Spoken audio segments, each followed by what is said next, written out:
So, Seamus, you mentioned in a WhatsApp there a couple of days ago as we prepared for this, you mentioned the kind of gym January example in our prep. People say they're going to change 2 weeks later, the motivation disappears. So, from your experience, why do people follow through and others fall off? And what does that have to do with their values?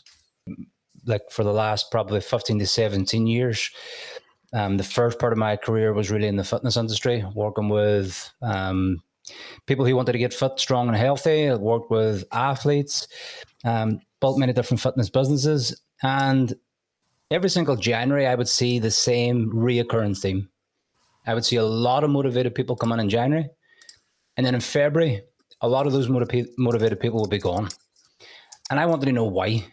Why was one person coming in and saying they wanted something, get a result, and actually achieve it? And why was another person coming in and saying they wanted a result and then not achieving it? And that led me down probably about 6 or 7 years ago into understanding human values and the study of axiology. And the study of axiology is the study of meaning and purpose. And what I started to discover was every single person has a unique set of priorities and a unique set of values that are fingerprint specific to them. And we live our lives according to what is going to give us a greater advantage over disadvantage, according to what we value and prioritize most. So as a coach, as a gym owner, as a personal trainer at the time, I thought everybody should value health and fitness. I thought everybody should value it the way that I do. I thought everybody should come in, say they want to get something and just go and do it. And what I would do a lot of the times is I would project onto my clients, which caused a lot of conflict. Because then they had the expectation to try and be like me, and I had the expectation of them to try and be like me. And a lot of the times it just didn't work. So when I really started to understand human values, I really started to understand human behavior. And I really started to understand why we do the things that we do and why we often don't do the things we say that we're going to do. And motivation is an external thing. So a lot of the times when you are motivating yourself to do something, it's a symptom that it's lower in your values, lower in your priorities. It's not really something that is intrinsic or aligned with what you actually really want. Because we all know, we've probably all been there, that you've been motivated in January and February, unmotivated in March and April. You get yourself motivated again in the summer for a holiday, and then you're unmotivated again. So what I started to discover was motivation comes and goes, but inspiration is something that keeps flowing. And inspiration is something that's going to be aligned with what you truly prioritize. So people in the gym would come and they would go, and they weren't prioritizing their health and fitness because it wasn't actually a priority. And when I started to discover that, David, I really started to understand, right, okay, so how can I get these people in and understand what they actually really value so that I can link their health and fitness goals to their priorities, to the things that are actually most important for them, which then began to create more meaning and purpose for them to actually take action and get that result. It's exactly what we see in founder-led teams. Most people don't lack effort; they kind of lack alignment. So, look, I have a few questions, and this might just kind of start to ebb and flow into conversation. But how do your values shape behavior, especially under stress? Perceptions, decisions, and actions are based on our values. So we filter our reality according to what we prioritize most. We filter our reality according to what we actually truly value. So when we're doing the thing that we really value, when we're living according to what's most important for us, we are more adaptable, more resilient, and we have what's called eustress. And eustress is wellness promoting. When you're living in somebody else's values and you're living in low values, when you're prioritizing other things over you, you create distress. So you're less adaptable, you're less resilient, and it becomes more of a stress because we all want to be ourselves. And when you're not getting to be yourself, you're going to be more stressed. So your values, as I said, are going to dictate your perceptions, your decisions, and your actions. And every one of your decisions and your actions is based on, is this giving me a greater advantage over disadvantage, according to what I prioritize most? So lining up your values and lining up your goals and your aspirations so they're all properly aligned will help you tap into eustress instead of distress, which means that you're going to see things as on the way instead of on the way.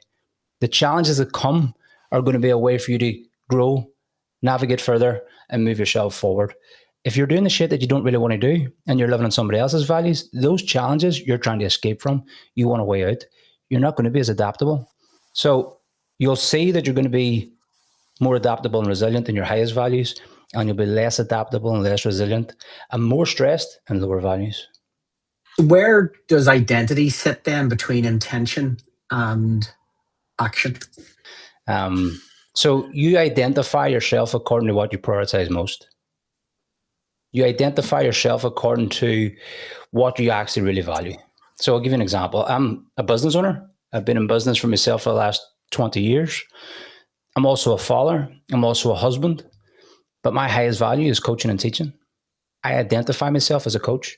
I identify myself as a mentor. For someone that has a real high value in family, a mother might identify herself as a mother.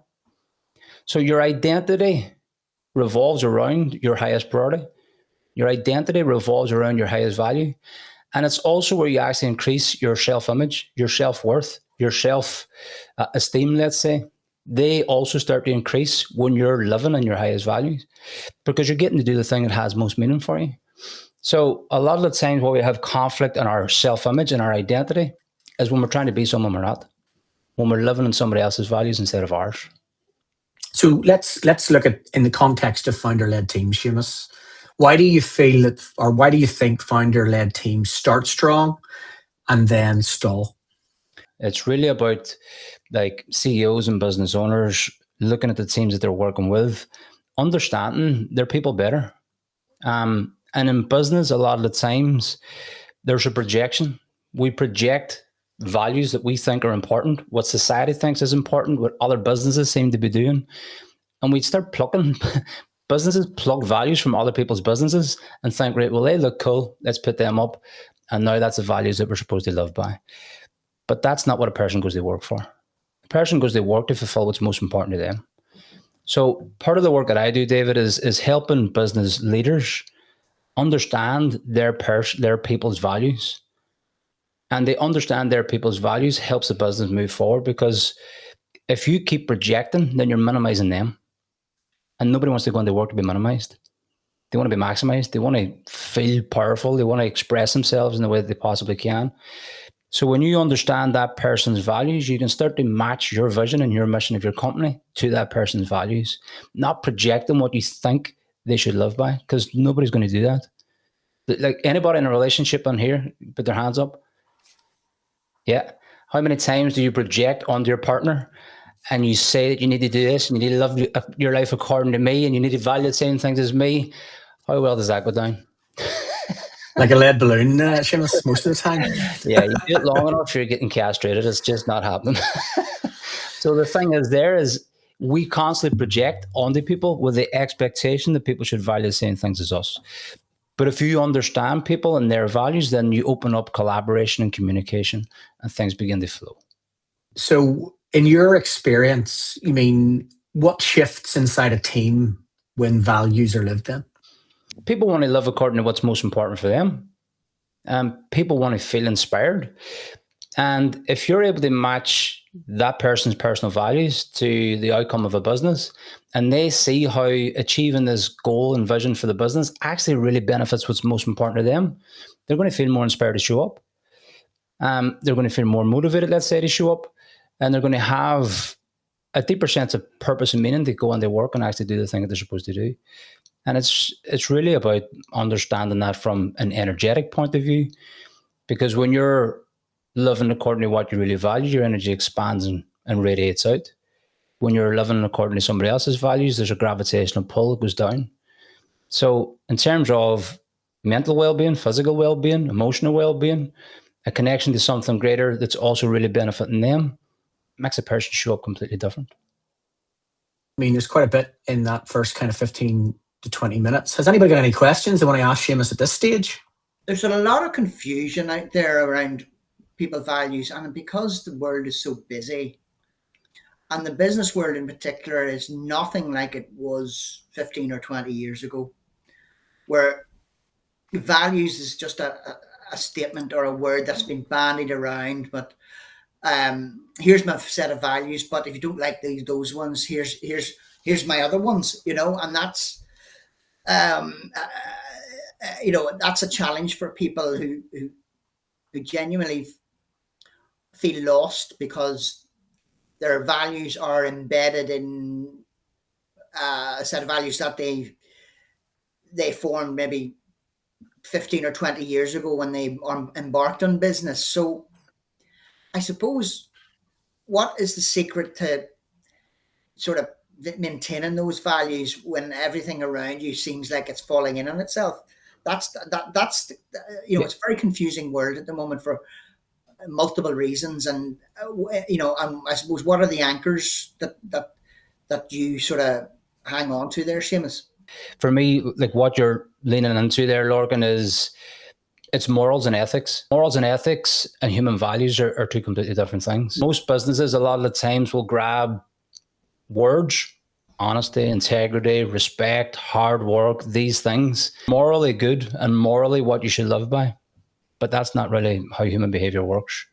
Yeah. So those types of words are well-meaning, but they're not what really drives behavior. Because if we're all being totally honest here, there's been times that you've been honest, times that you've been dishonest, times you've acted with integrity, times you haven't acted with integrity, times you respect people, times you don't respect people. That's human life. Values aren't words, they're habits and behaviors. If you'll see what your life is demonstrating is most important, because your life demonstrates what it is that you actually really prioritize and value. And it's not based on words, it's based on actions, habits, and behaviors. And the meaning that you give to those actions, habits, and behaviors. And the meaning that's derived from those, a lot of the times, is the voids that we've experienced in our life, the things that we thought weren't there. As an example, in business, if there's no money coming in, there's no sales coming in, there's a void. There's a judgment there. Shit, we need to take action. There's an emptiness. That emptiness creates something that you're trying to fulfill. Now, we've got thousands of judgments and emptinesses and voids and things that we've judged and experienced in our life.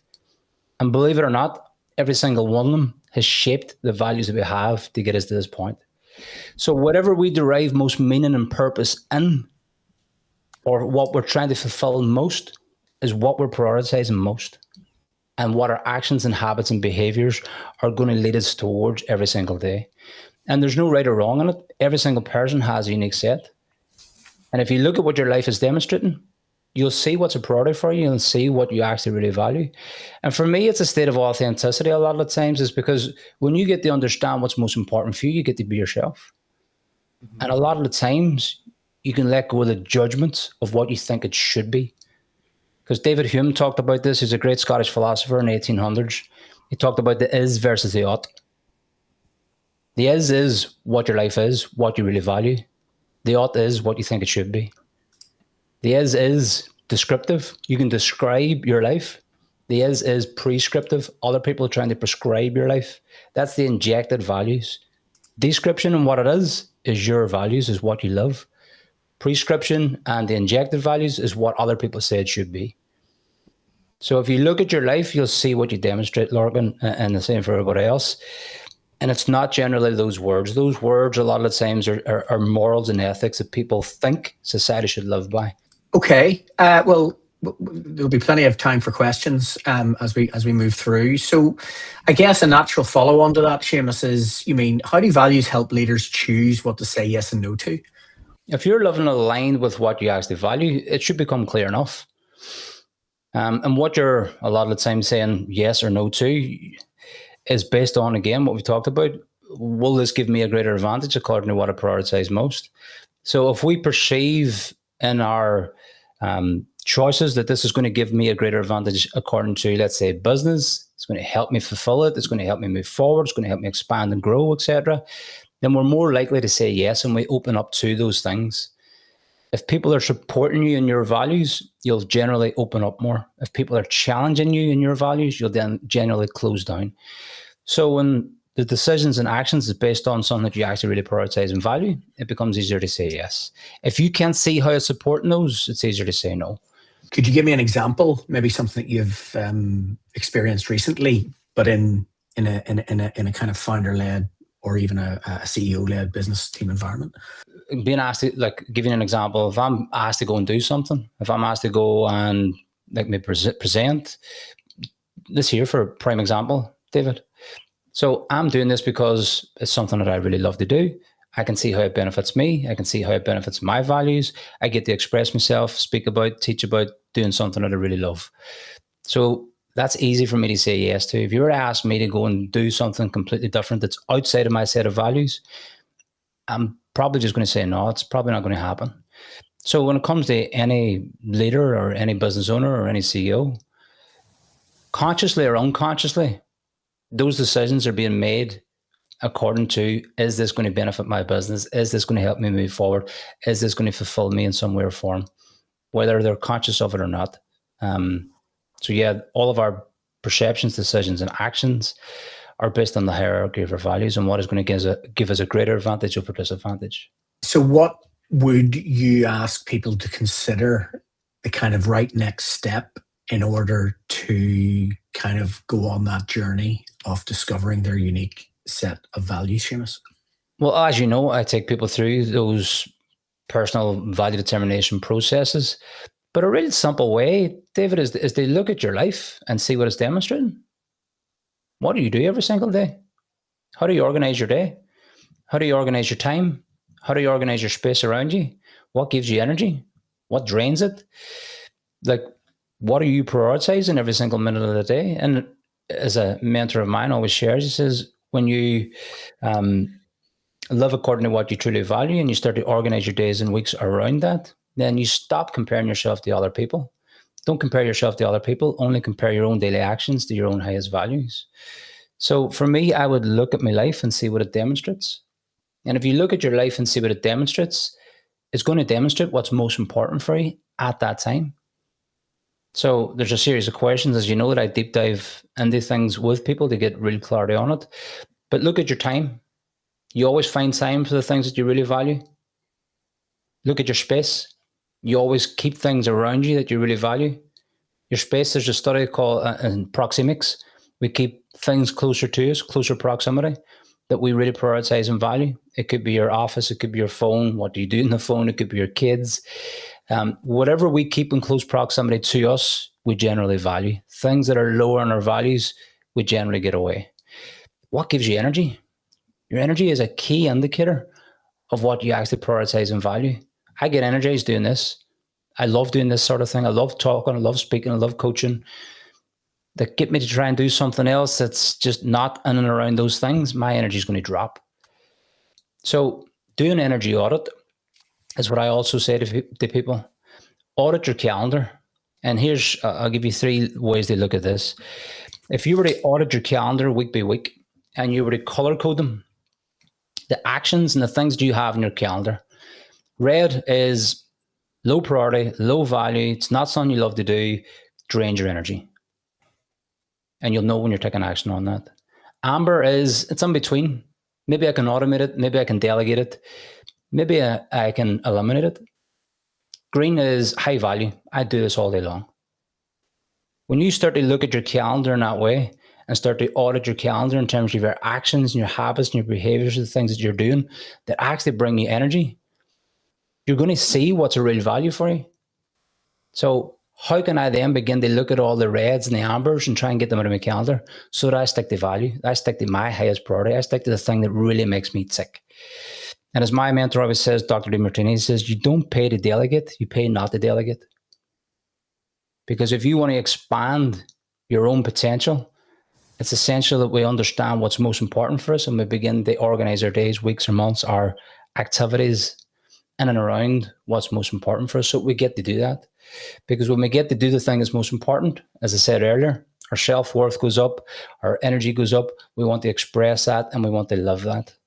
When we're not doing the things that are really in our, like, according to our priorities, not really making us tick, a lot of the times that leads to procrastination, so-called self-sabotage, patterns that are feeling destructive.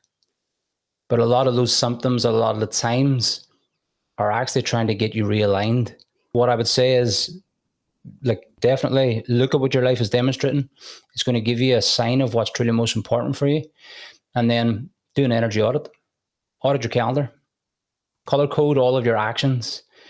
Red, amber, and green. And start to organize your calendar around what's most important for you. Now, people might say, oh, but I can't do that.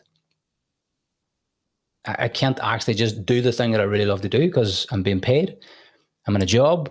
I have to do these things. And I get that. 100%. So what I always say is, how does doing this specific job action benefit my highest value? So I'm now starting to link the thing that I don't want to do to the thing that I actually really love, so that I'm finding more meaning and purpose in doing it. Because the difference between inspiration and motivation is linking it in our perception. So we can link the thing that we don't really want to do until we can maybe get it off our plate, and link it to something that's really important for us, so we find more meaning and purpose in doing it. Okay, so before we close, we're coming up on past. Let's open it up to the floor for some questions. Just unmute and crack on. We've got 9 people on the call. Any questions? I love the thought of doing an energy audit. I'm quite weird with my calendar, so it's already color coded. I'm absolutely going to do a red, green, and an amber audit. I think it'll be a great visual to just see then and kind of test myself to see actually what is. As a founder, like, it's busy, but you can quite easily just run on a treadmill and never get off. So that's fantastic. Thank you. It just taps back into, that's another way of kind of getting you to understand what's a real priority for you and what you actually get to enjoy and what you really love. And your energy always shows it. Like, there's going to be times when your energy is low, but if you were asked to go and do something that you really enjoy, your energy will be up and you'll go and do it and you'll expand it out. And even in terms of like just mental health, physical health, emotional health, and well-being, your values play such an important role in that as well too. As a founder, as a solopreneur or whatever, there's an awful lot of shit you gotta do that you don't really like doing. Which means that if it's not done, it doesn't get done, and you're not in a position to delegate it. Is there a coping mechanism that you do that, the low value, low energy stuff that none of us likes to do? I mean, who likes doing their VAT return, for example? But you could look at that another way if you weren't doing it. I suppose if you turn it on its head. But again, is there some mechanism or tool that you use to, I suppose, get yourself through that? Link the specific job action, the thing that you don't really want to do, and link it to your highest value. So if you really look at your business, Lorcan, what is it that you actually really value within your business? Yeah. What's the thing that might really makes you tick? Whenever I see results, of my intervention in a business or in an organization, and not just because you're getting paid to it, but it actually has, I mean, I'll give you an example. There was a client came to me in August with maybe 60 or 70 reviews, and I managed to get that up by 28% within 2 weeks, simply by just embedding a process into their business. They were delighted, so that's the kind of stuff that really gets me out of bed. How does doing more VAT returns give you the opportunity to do more of that, and how does it benefit you getting to do more of that? It's an outworking of getting to do work with people and getting paid to do it. So the VAT return is an outworking of that. Whenever it's a low value, what we want to try and do, when we get the resources, it would be my advice definitely to try and delegate those things out as soon as we can, so that you can do the thing that is really, really important for you. But until those times, you may as well link the low value, the low priority, to something that you really, really value. So what I would look at is, how does it benefit my business and me getting to show up and do the thing that I love when I'm having to do these VAT returns? How does doing these VAT returns actually benefit what's most important to me? You can link it to your business, you could link it to your family, you could link it to whatever's highest in your priorities. So it's just a shift in our perception, Lorcan, really. Now, you'll probably find that that's going to maybe keep you going for a while. Yeah. And then you might get that flat line again. This is really doing my head in. So then it's ways of going, right, how do I delegate this out? Yeah. So do what you love through delegation, or love what you do through linking. Linking it back to, I guess, the spin state operating system. You mean when the purpose is unclear, everything becomes urgent. And when the vision is not shared, then all of the decisions end up on the founder's desk. And this is a rabbit hole, and we're only kind of really touching the surfaces here. We'll take one more question, if somebody has one. It's not a question. It's just yeah. Thank you very much for the invite, and Seamus, your summary and experience has been really helpful, and I'm sure everyone else on the call was just feeling something the same when you said do an energy audit, and I can automatically go to all the green stuff that I really like doing, and a bit like eat the frog. So get what you don't like doing first, but it drains your energy, which then impacts. So yeah, some really good shares. Thank you very much. Thank you, Keith. If you look at like that energy audit, if you look at your life and people talk about I'm constantly procrastinating or I'm constantly self-sabotaging, no, those are the words that we recognize a lot and the patterns that we recognize a lot. But if you look at the areas that you really value, you don't procrastinate in those. If you look at the areas that really mean the most to you, you don't sabotage on them, you don't prioritize, or you don't procrastinate on them.